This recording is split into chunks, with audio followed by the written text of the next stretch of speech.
Coucou, moi c'est Stella. J'ai envie de te partager ici ma perte de poids, mais sous un angle différent.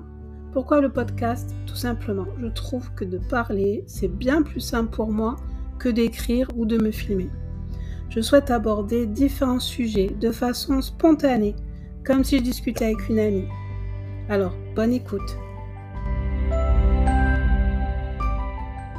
Bienvenue à toi dans ce nouvel épisode de mon podcast. Aujourd'hui, je vais te parler des obsessions alimentaires que j'ai eues pendant plusieurs années. J'ai envie d'appeler cet épisode, comme tu vois le titre, mon obsession alimentaire, avoir une assiette parfaite. Je pense que tu sais très bien comment doit être composée une assiette équilibrée. Je vais te parler d'une journée type que j'ai eue pendant des années et des années. Mais tout d'abord, il faut que tu saches qu'à l'époque, je ne voulais pas me restreindre au moment de mon réveil. Donc, c'est-à-dire le matin, je mangeais mon chocolat chaud avec du pain, du beurre. Alors, je ne suis pas la team pain, Nutella, chocolat. Non, moi, c'est pain, beurre, confiture. Ou sinon, c'était de prendre mes céréales préférées du moment. Sauf que c'était pas un seul bol, c'était plutôt 2 bols de céréales à l'époque. Là, je vais te dire ma journée type après le petit déjeuner. Donc, midi, goûter et soir. Alors, on va commencer par le midi. Alors, le midi, mon assiette était composée de 1/4 de féculents, 1/4 de protéines et une demi-assiette de légumes. Je mangeais aussi un produit laitier et en général, c'était un fromage. Et pour terminer, un fruit. Au goûter, je mangeais un produit laitier. Alors, en général, c'était un yaourt. Yaourt ou nature avec un peu de sucre. Ou un yaourt aux fruits, style velouté, avec un fruit. 10 amandes, parce que soi-disant, c'est rassasiant. Chez moi, ça marche pas. Moi, tout ce qui est amandes, noix, c'est mes bonbons. Hein. Plus j'en ai, plus je mange. J'en mangeais 10. Ensuite, je mangeais 1 à 2 carrés de chocolat. Mais quand j'ai carrés de chocolat, c'est les gros, les Lindt. À cette époque-là, c'est là où je commençais à manger du chocolat noir. Donc, c'était extrêmement difficile pour moi. Parce que j'aimais le chocolat au lait ou le chocolat au lait tout court. Le chocolat blanc, voilà, je cherchais le bon mot. Le soir, c'était le 3/4 de mon assiette. C'était des légumes. 1/4 de protéines. Alors, j'avais aucune préférence. Ça pouvait être des œufs, ça pouvait être de la viande rouge, ça pouvait être du poisson, ça pouvait être de la viande blanche. Un yaourt, alors ça peut être fromage blanc, velouté, enfin le même type de yaourt que je mange le midi, avec un fruit. Ce que je viens de t'énoncer, c'est ce que les magazines de l'époque, c'est-à-dire dans les années 2000, nous incitaient à faire. Donc moi je te parle des magazines, pourquoi je te parle de ça ? Parce que dans les années 2000, Internet était là, mais pas trop. Moi, j'étais encore consommatrice de magazines. Je sais pas si tu connais. Glamour et je crois Girls. C'était des magazines qui étaient pour les jeunes filles, donc adolescentes et jeunes femmes. Si je peux décrire, c'était ce genre de magazine. Enfin, c'était attitré à ce public-là. Alors, comme tu peux le constater, il n'y a aucun aliment plaisir. À l'époque, on ne parlait pas de cheat meal. Ça n'existait pas, ça. De te faire plaisir, ça n'existait pas. Enfin, du moins, je ne l'ai jamais vu écrit ou dit. D'ailleurs, je pense que je te ferai un épisode sur ça parce que mes cheat meals ont beaucoup changé ces dernières années. Pendant des années, je me suis tuée à la tâche de cocher toutes ces cases que la culture, ouais, il faut dire ça, hein, la culture des régimes nous disait de faire. Je dis nous disait, bon, c'est un bien grand mot, mais je veux dire, pour perdre du poids, voilà soi-disant, la recette miracle. Donc en fait, pendant, je dirais, 10 ans, ouais, pendant 10 ans, peut-être pas 10, peut-être 8 ans, parce que j'ai fait plusieurs pauses. Donc je dirais 8 ans, j'ai fait ce protocole-là. Alors comme je te le disais au début de l'épisode, j'avais 2 obsessions alimentaires, c'était les féculents et les protéines. Alors, on va commencer par les féculents. Comme je te le disais, à l'époque, dans les magazines, encore une fois, il était préconisé de ne pas manger de féculents le soir. Tu vas me demander pourquoi ? Parce que quand on dort, on n'a pas besoin d'énergie. Donc, et comme on le sait tous que les glucides apportent de l'énergie, donc quand tu dors, tu n'as pas besoin d'énergie. Cette croyance a perduré pendant des années et des années. Pour vous dire, quand je faisais une soupe, je mettais qu'une seule pomme de terre. Le reste, je blendais d'autres aliments, donc carottes, poireaux. Alors tu vas me dire carottes c'est sucré, mais à l'époque, ça ne me perturbait pas plus que ça. Donc c'était carottes, poireaux, je mettais des oignons, mais je mettais la dose. Mais par contre, je mettais une seule pomme de terre. Alors si tu connais ce challenge, pendant 7 jours, manger le soir uniquement de la soupe, avec juste une pomme de terre dedans, tu vois le truc, quoi. Enfin, je pense que tu dois voir le truc. Bref, pendant des années, je me suis interdit à manger le soir des féculents, que ce soit riz, pâtes, pommes de terre, tout ça. Et en fait, je vais te dire, ça fait pas très longtemps que je mange des féculents le soir. Il a fallu que je tombe enceinte pour la 2e fois et avoir le diabète gestationnel.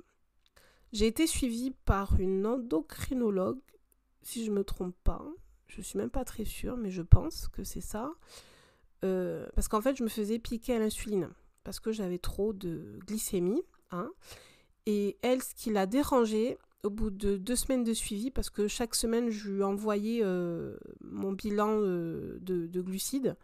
Et elle me disait, je ne comprends pas, c'est que tous les matins, vous êtes trop haute. Au niveau glycémie, c'est trop haut. Qu'est-ce que vous mangez le soir ? Et là, je lui dis, je mange une salade composée. Elle me dit, d'accord, et votre salade composée est composée de quoi ? Elle est composée de salade, de légumes, peu importe, tout genre, avec de la protéine. Alors, en général, c'était œuf ou poulet, parce que moi, c'est ce que j'aime le plus. Et une vinaigrette, maison. D'accord. Et vous mangez pas de pain ? Non, je mange pas de pain. Et pourquoi vous mangez pas de pain ? Parce que ça fait des années que c'est comme ça. D'accord. Vous allez arrêter, vous allez commencer à manger 2 morceaux de pain.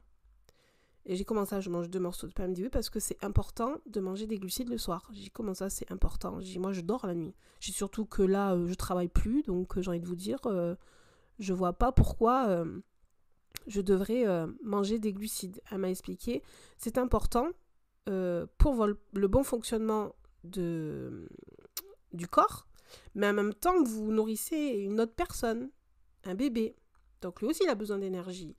Et votre bébé vous pompe l'énergie. Donc si vous n'en avez pas, même si vous dormez le soir, il en faut. Et ça, tu crois qu'on va te le dire à l'époque ? Qu'il faut manger des glucides le soir quand tu es enceinte ? Ou même quand tu n'es pas enceinte, qu'il faut en manger ? Voilà, la nouvelle tendance. Bref. Alors, je me mets à manger du coup les glucides le soir. Donc, du coup, c'était ou morceaux de pain ou dans ma salade, je mettais des pâtes. Alors, je suis pas très pâte, donc je t'avouerai que je mangeais des pâtes à part chaudes ou du riz à part chaud parce que moi, les salades froides de riz ou les salades froides de pâtes, j'aime pas ça. Donc, je mangeais ça ou avec une poêlée de légumes et du riz. Enfin, bref, c'était ce type-là. La semaine passe et elle voit que ma glycémie est toujours. Donc elle me dit, qu'est-ce que vous avez mangé ? J'ai dit, voilà, j'ai mangé, comme vous m'avez dit, de manger des féculents le soir. Donc c'était ou des pâtes, ou des riz, ou du riz, ou des pommes de terre, etc. Et elle me dit, mais c'est bizarre que même en mangeant, du coup elle me dit, vous mangez quelle quantité ? Je dis, j'en ai aucune idée, moi, quelle quantité, je pèse pas mes aliments. Donc elle me dit, vous allez commencer à peser les aliments. D'accord, on repart une 2e semaine, je pèse les aliments, elle me dit le nombre que je dois peser pour manger et elle voit que c'est toujours pareil. Et là je lui dis, vous voyez que je mange des féculents ou pas, en fait ma glycémie est toujours haute. Je dis, ce que je comprends pas, c'est que la journée, elle est plutôt basse, mais par contre, au réveil, bim bam boum quoi, c'est énorme, je comprends pas. Et elle me dit, je pense que votre corps a tellement été habitué à ne pas manger de féculents le soir, il a régulé de cette manière. Donc, de vous donner un pic de glycémie de bon matin. Ok, ça c'est cool. Bref, j'ai continué ma grossesse comme ça. Et puis, j'ai dit, tant pis, de toute manière, j'ai pas le droit aux bonbons. J'ai droit à rien du tout. Ça, c'est aussi un autre podcast que je te ferai de mes grossesses.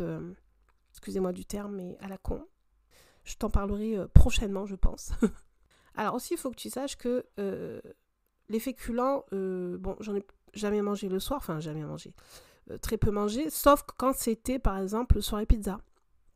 Soirée pizza, bah oui, je mangeais des féculents, je n'avais pas peur, c'était ok. Mais aujourd'hui, je t'avouerai que, donc comme je dis, ça fait 2 ans que je mange des féculents, mais je ne mange pas de grosses quantités parce que je me suis rendu compte que j'avais du mal à le digérer. Donc un plat de pâtes style pâtes carbo, c'est pas possible. C'est pas possible, je suis mal. Je sens ma digestion, sur le canapé, je me dis punaise. Ou même quand je mange pizza, je mange plus la pizza entière. Hein. Je la mange la moitié parce que je sens que je vais douiller et je vais avoir du mal à m'endormir. Ma deuxième obsession, c'est les protéines. Depuis toujours, on nous rabâche qu'il faut manger car c'est un aliment qui est rassasiant. Alors chez moi, ça fonctionne pas. Moi, je sens pas l'effet rassasiant qu'on peut dire zéro. Chez Stella, ça marche pas. Alors, pourquoi je te dis ça ? J'ai fait le régime du camp. Comme beaucoup de personnes, je pense. Moi, je pouvais manger à toc, mais vraiment beaucoup de jambon surimi. Ça m'appelle. Hein. Au contraire, hein, c'est comme des bonbons. Hein. Je remange et je mange. Ça me fait aucun effet rassasiant, mais alors pas du tout.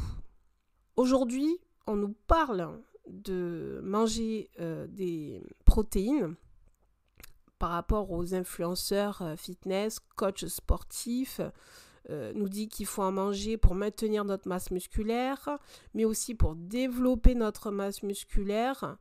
Donc, tu te dis, il faut en manger en grande quantité. Et surtout, quand il y a eu l'apparition des pourcentages que tu dois manger au poids du corps. Alors là, Stella, elle est tombée dedans, mais les 2 pieds. Hein. Je me suis mis une pression à manger des protéines pour atteindre ce quota, pour atteindre ce pourcentage. Et quand tu fais un certain poids, c'est pas si évident. Déjà de 1, et de 2, ça te coûte de l'argent, faut le dire. Alors tu vas me dire, ouais, mais tu peux acheter des protéines en poudre. Alors moi, les protéines en poudre, excusez-moi, je trouve ça dégueulasse. J'ai testé 3 marques différentes, 3 goûts différents. C'est imbuvable. Imbuvable, que ce soit avec de l'eau, que ce soit avec du lait, ça passe pas. Ça passe pas. Je sens ce goût d'aspartame, je sens le goût de la protéine. Alors j'ai testé végétal comme animal, hein, c'est impossible. Donc moi ça me donne envie de vomir, et moi qui ai la phobie de vomir, c'est pas possible d'en manger. Hein. Alors là je passe mon tour. Après tu vas me dire oui, mais t'as tout ce qui est protéines végétales, donc les légumineuses. Oui, ok. Si tu calcules bien, il faut les assembler avec des aliments céréaliers, j'espère que je le dis bien, et ben il faut encore calculer, il faut peser et compagnie. Moi, peser, calculer, c'est pas mon truc. Ça va être aussi un autre épisode que je vais te faire, parce que ça aussi, c'est pas mon truc. Donc, tout ça là, ça passe pas. Moi, ce que j'aime, c'est le poulet. Voilà, moi, poulet, matin, midi, soir, il n'y a pas de souci, je peux en manger, j'adore ça. Mais il faut se le dire, aujourd'hui, avec l'inflation, ben, ça devient cher. Vraiment cher. Donc aujourd'hui, alors pour parler de maintenant mon apport avec les protéines, depuis peu, je me suis laissé la paix. C'est-à-dire qu'il y a des protéines dans mon assiette, c'est bien, il n'y en a pas, c'est bien aussi.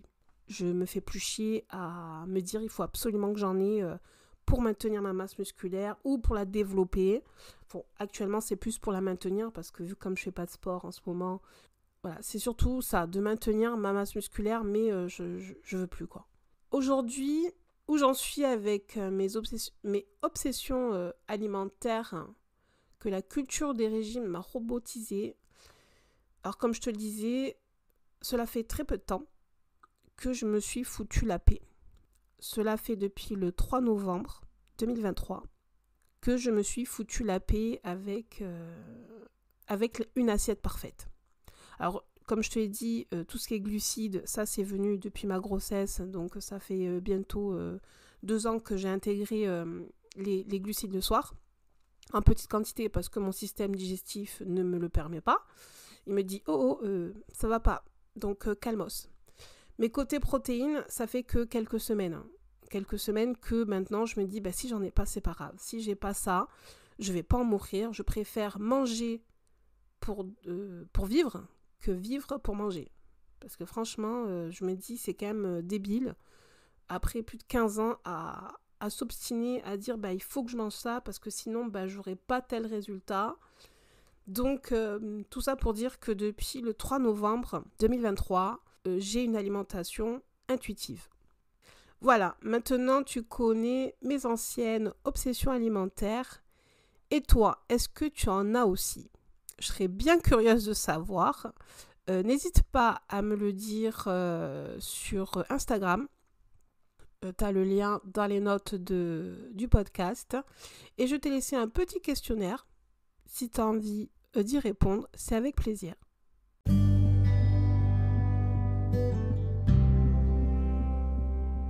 Si cet épisode t'a plu, mets une note de 5 étoiles afin de m'encourager. Pour ne pas louper le prochain épisode, je t'invite à t'abonner. Tu as envie peut-être d'échanger avec moi, c'est avec un grand plaisir. Rejoins-moi sur Instagram, podcast.by.stella. À de suite.